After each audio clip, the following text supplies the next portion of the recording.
Kapag mababa ang white blood cells mo, mas madali kang kapitan ng infection. Kapag mababa ang red blood cells mo, hi mga sis, mga me, and sa mga ka-warrior ko dyan. Today, ang pag-uusapan natin is kung bakit importante ang CBC or yung complete blood count bago ang bawat chemotherapy session. Plus, may mga practical tips din tayo para mapanatiling normal ang blood count. Ang CBC ay isang basic na blood test na sumusukat sa tatlong importanteng bahagi ng dugo.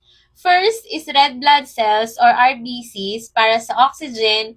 Second is white blood cells or WBC para sa immune defense. And third is platelets para naman sa blood clotting. Sa madaling salita, dito natin makikita kung kaya pa ba ng katawan na magpatuloy sa susunod na chemo session. Bakit kailangan ito bago mag-chemo?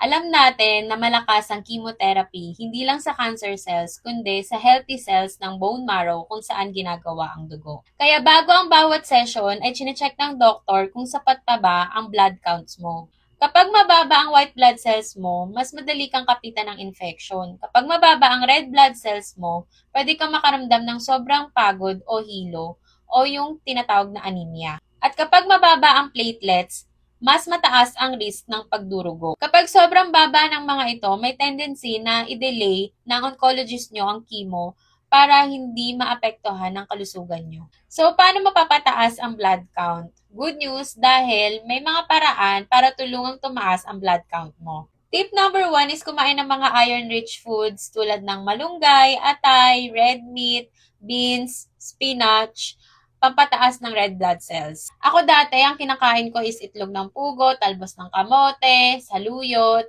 ampalaya, ganun. Second, dagdagan ng folate at vitamin B12 na tumutulong sa pag-produce ng bagong dugo. Third, uminom na maraming tubig para sa good circulation.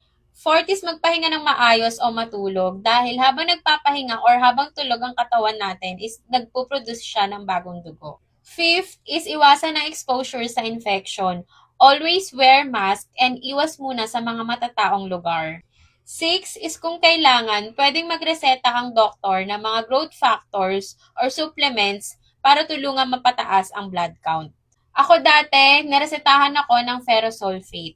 Pero always ask your doctor muna bago kayo uminom ng kung ano-ano. Kaya laging tandaan na ang CBC ay hindi lang basta routine test. Ito rin yung guide para masiguro na ligtas at effective ang bawat chemotherapy mo. Kung nagustuhan mo ang video na to, don't forget to like, share, follow, and tag someone na gusto mo rin maging aware.